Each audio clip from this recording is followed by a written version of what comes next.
મહેસાણા ભાજપમાં ભેદભાવની નીતિ, ટિકિટ કપાતા મહિલા મોરચાનો બળવો. સ્થાનિક સ્વરાજની ચૂંટણીમાં ભાજપના મેન્ડેટ હેઠળ ચૂંટણી લડવા માંગતા અનેક કાર્યકર્તાઓની ટિકિટ કપાઈ જતા રાજકીય ગરમાવો વધી ગયો છે. એક તરફ ભાજપના નેતાઓ મહિલાઓની મોટી મોટી વાતો કરે છે, તો બીજી તરફ એ જ ભાજપમાં મહિલાનું સન્માન જળવાતું ન હોવાનું જણાવી અનેક મહિલા દાવેદાર કાર્યકર્તાઓએ સખત નારાજગી વ્યક્ત કરી બળવો પોકાર્યો છે. બસ અમારું દરેક આગેવાનશ્રીઓ છે ઉપર ગાંધીનગર સુધી અમારે એક જ કહેવું છે કે જે આ મહિલા મોરચાની ટીમો આજે તમે બનાવો છો અને તમે મોરચાઓમાં આજે ટિકિટો તમે જે ફાળવી નથી, જે નવી બેન આવી છે 2 વર્ષથી એમને તમે ટિકિટ ફાળવી દીધી છે, તો જે જૂની બહેનો જે બધી કામ કરે છે તો આજે કામ બૂથ લેવલથી કામ કરે છે અને ગલીએ ગલીએ જઈને કામ કરે છે, તો એ બહેનોનું મહત્ત્વ શું છે આજે પાર્ટીમાં? હું બસ એક જ બધા આગેવાનશ્રીઓને કહેવા માગું છું, મારી એક નમ્ર વિનંતી છે કે તમારા મહિલા મોરચાઓને કે ભાઈ કોઈને ટિકિટ આપવી જ નથી તો મોરચાઓ તમે બનાવો જ છો શું કરવા? તો મોરચાઓ તમે બનાવશો જ નહીં અને ખોટી કોઈના મોરચાઓની બહેનોને આશા આપશો જ નહીં અને કહેશો જ નહીં કે ભાઈ તમે મોરચાઓને તમે ફોર્મ ભરો ને હા ભરો, તમારા સંગઠનમાં ટિકિટો જ આપી જ દેવી હોય. આજે નવા સંગઠનો બન્યા, એ જ નવા સંગઠનોને તમે આજે 10 થી 12 સંગઠનમાંથી બધાને ટિકિટ આપી દીધી એમના ઘરેથી વાઈફોને, તો આ મહિલા મોરચાની બહેનો ખાલી બસ કામ કરવા માટે બોલાવો છો તમે પાર્ટીમાં અને બૂથ લેવલમાં ખાલી તડકામાં ને એમાં સંખ્યા લઈને ભરવા માટે તમે એના માટે બોલાવો છો દરેક બહેનોને? તો બસ મારું એક જ કહેવું છે કે આનો અમારે ન્યાય જોવો અને આ મોરચાઓમાં જે તકલીફ કરી છે તો આ મોરચાની બહેનોની હાલત શું થાય છે એ તમે બધા જાણો અને તમે વિચારો કે સંગઠનની દરેક જે ભાઈઓમાં તમે આજે સંગઠનના ઘરેથી વાઈફોન ટિકિટો આપી દીધી છે બધામાં, તો આ નીચેની બહેનોની હાલત શું હશે? વર્ષો સુધી ભાજપમાં સક્રિય ભૂમિકા ભજવી પક્ષને ગ્રાઉન્ડ લેવલથી મજબૂત બનાવનારી સક્ષમ મહિલા કાર્યકર્તાઓએ દાવેદારી નોંધાવી હતી અને છેક અંત સુધી ભાજપમાં આશ્વાસન આપી મહિલા દાવેદારોની ટિકિટ રાતોરાત કાપવામાં આવતા મહિલા મોરચાની બહેનોએ પક્ષ પ્રત્યે દુઃખની લાગણી વ્યક્ત કરતા નારાજગીના સૂર રેલાવ્યા હતા. ત્યારે ટિકિટ કપાઈ જતા ભાજપમાંથી અનેક મહિલા પદાધિકારીઓએ પક્ષમાંથી રાજીનામું ધરી દીધું છે, તો ક્યાંક મહિલા કાર્યકરોએ પક્ષમાં નિષ્ક્રિય થઈ જવાની ચીમકી ઉચ્ચારી છે. કાલ રાત સુધી તો હતું મારું અને 9 વાગ્યા પછી એવા સમાચાર આવ્યા કે બેન તમારી ટિકિટ કપાઈ ગઈ.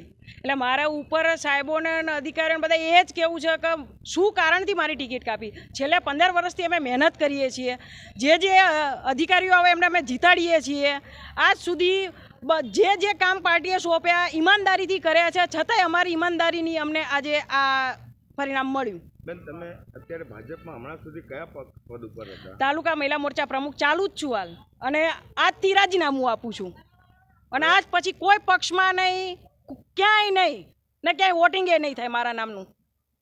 તમારી સાથે સાથે અન્ય બીજા કયા મહિલા કાર્યકર્તાઓની ટિકિટને છાંટણી કરવામાં આવી?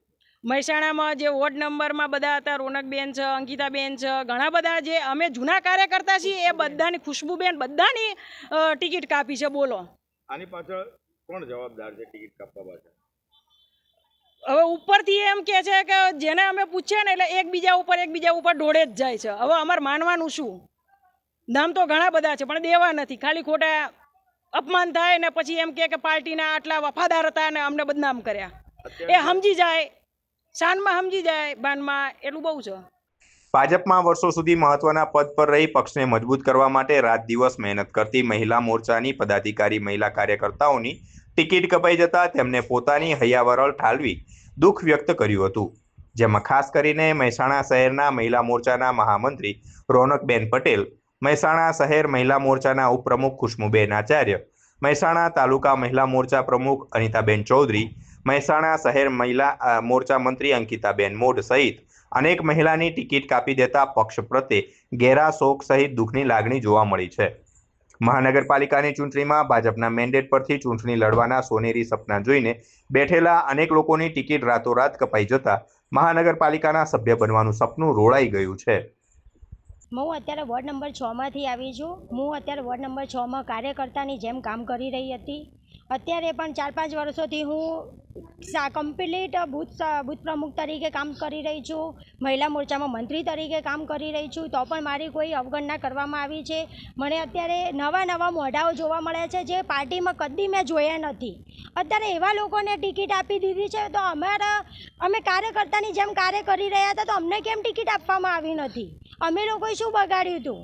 અમે તો સાહેબની કહેવા પ્રમાણે ઉપરથી એમ ચાલી રહ્યા હતા કે કાર્યકર્તાઓને પહેલાં આ વખત ટિકિટ આપવામાં આવી છે, તો ક્યાં ગયા સાહેબો કે કાર્યકર્તાઓને તો એકઈને ટિકિટ આપી નથી તમે લોકોએ. બધે નવા મોઢા આવી ગયા છે. સંગઠનમાં જેમની વાઈફો છે, ભાઈઓ છે, એમની વાઈફોને બધાને ટિકિટ આપી દીધી છે. તો અમારા લોકોને ફરવાનું કારણ શું પછી? અમારે ખાલી આમના પ્રચારોમાં ફરવાનું, તમારે બધાના કામ કરવાના, તો અમારી તો કોઈ રિસ્પેક્ટ જ નથી આમાં તો. સેન્સ પ્રક્રિયા બાબતે તમારું શું માનવું છે? સેન્સ પ્રક્રિયા ખોટી જ થઈ ગઈ છે. જ્યારે આ લોકોને બધું પહેલાંથી કરવાનું હતું તો પછી સેન્સ પ્રક્રિયા લેવાનું કારણ જ શું હતું? આ લોકોએ ખોટી જ સેન્સ પ્રક્રિયા લીધી છે. કારણ કે સેન્સ લેવાનું મતલબ જ નહોતું. આ લોકોને પહેલાંથી ફાઇનલ હતું કે ખબર નહીં શું હતું.